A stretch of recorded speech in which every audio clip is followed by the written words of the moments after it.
আনমেন্ড sheep, আপনার drone শিপগুলা যেগুলাতে আপনার রিমোট কন্ট্রোলে এই শিপগুলা চালানো হয় এবং তার ইয়েতে ঠিক সামনেই থাকে 50 ক্যাল মেশিন গান, 150 ক্যালিবার মেশিন গানগুলা থাকে এবং তার সাথে সামনেই থাকে বমগুলা। তো এগুলাকে বলা হয় যে কামাকাজি শিপ। এই কামাকাজি শিপগুলা সাধারণত ব্যবহার করা হয় যে কোনো নেভাল শিপকে অ্যাটাক করার জন্য। মানুষের কোনো প্রয়োজন পড়ে না, রিমোট কন্ট্রোলে এটা ভেরি হাই স্পিড এটাকে ব্যবহার করে এবং এটাও ইরানের আছে, এটাও এখনো ব্যবহার হয়নি। তো আমার মনে হয় যে যতটুকু যে এই সপ্তাহের ভিতরেই যা কিছু হয় এই সপ্তাহের ভিতরেই হবে এবং আপনার বাই মানডে ও টুসডে আমরা একটা বেটার একটা পিকচার দেখতে পাবো। এই যে কিছুক্ষণ আগে যে ফরাদ ভাই বললেন, আমি জানি না এটা একই কিনা, $3 কোটি মার্কিং MQ-9 রিফার ড্রোন ভূপাতিত করেছে, মানে এটা ইরান দাবি করছে। আপনি দেখেছেন কিনা? ওইটা হলো E3 সেন্ট্রি বিমান। না, E3 সেন্ট্রিটা এটা হলো ফরাদ ভাই, এটা ছিল পিসেফ প্রিন্স সুলতান এয়ারবেস রিয়াদে। হ্যাঁ, এবং এটা ড্যামেজ করে দিয়েছে, অনেক দাম, 1 ট্রিলিয়ন বোধহয় না, 1 বিলিয়ন। 1 বিলিয়ন, তো 1 বিলিয়ন বললে বিশাল এক্সপেন্সিভ। আর এটা $3 কোটি সম্ভবত আমেরিকার হাতে 12-13টার বেশি নাই, 12টা বোধহয় আছে নাকি 16টার মতো আছে, 16টা এবং এগুলো তৈরি হয় না। এটা যে সমস্যা যেটা, এটা এখন আর তৈরি হয় না, এটা ওই 16টাই। তো 16টা থেকে একটা যে রাডার বিমান যেটা উপরে যে রাডার থাকে, জি রাডার বিমান, চালক নাই, নো পাইলট এট অল।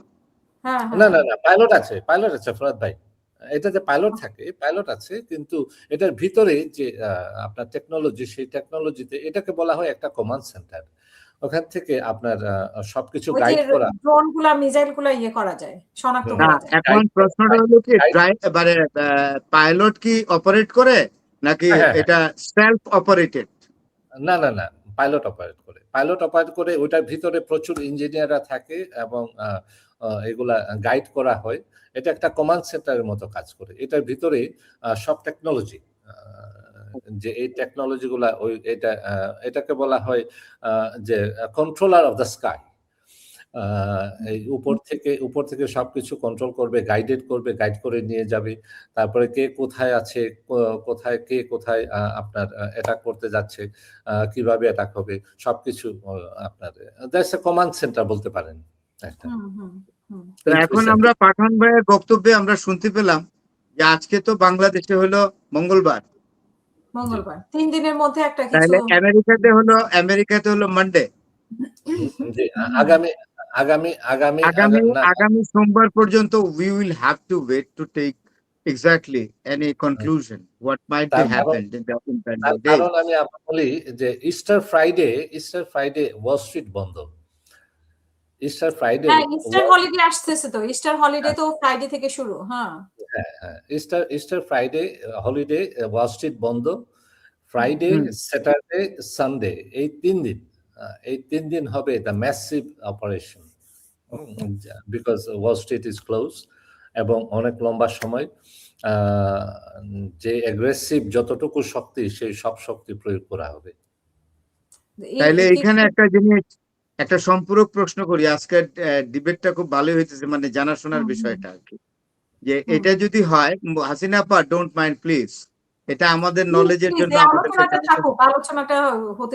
আলোচনাটা চলুক। এটা হলো এই, আপনি কি মনে করেন as a field experienced person, having the long standing experience particularly in the battle ground, তা আপনি কি মনে করেন যে ইরানের যে ভূমি বৈশিষ্ট্য, যেটা ল্যান্ডস্কেপের যে ক্যারেক্টারিস্টিক্স, এতে যত জটিকা আক্রমণই হোক বা তীব্র আক্রমণই হোক, আমেরিকা এবং ইসরায়েল কতটা সফল হবে গ্রাউন্ডে, ইরানের গ্রাউন্ড দখল করতে কতটা সফল?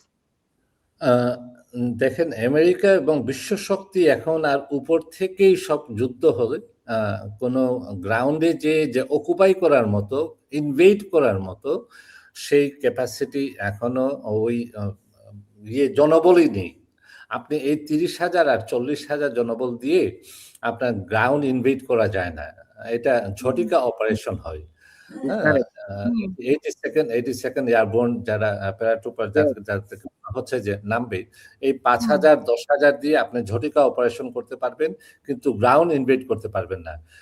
গ্রাউন্ড ইনভেড করতে হলে আমার মনে পড়ে যে ইরাক যুদ্ধে যে 5 লক্ষ সেই জয়েন্ট ফোর্স কাজ করেছিল ইরাকে, এবং ইরাকে যেভাবে যতটুকু ইজি আপনার জাস্ট মার্চ ইন, ইরান ততটুকু না, খুব পাহাড়ি এবং পাহাড়ি এলাকা, আপনার ওয়েস্ট কোস্টেও পাহাড়, নর্থেও পাহাড়, দক্ষিণেও পাহাড়, এবং এই মাঝখানে যে সিটিগুলা আমি আপনাকে নামগুলা বলছি, ইস্পাহান, নাতানজ, তারপরে ফার্দো, তারপরে আপনার তেহরান, কুম, তাবরিজ, এই যে ইয়েগুলা বড় বড় শহরগুলা, এই শহরগুলা আপনার সেন্টারে নর্দার্ন পার্টে। আপনি যদি খেয়াল করেন তাহলে দেখবেন যে নর্দার্ন পার্টটা সবচেয়ে বেশি জনবহুল।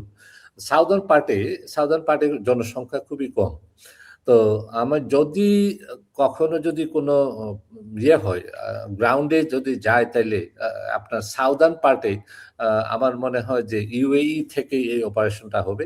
আমার মনে হয় না ইরানে যে ড্রপ হয়ে কোনো কিছু, হরমুজ প্রণালীটাকে আপনার ফ্রি করার জন্য, দখল রাখার জন্য যতটুকু করার দরকার ঠিক ততটুকুই হবে, নর্দার্ন পার্টে যাবে না।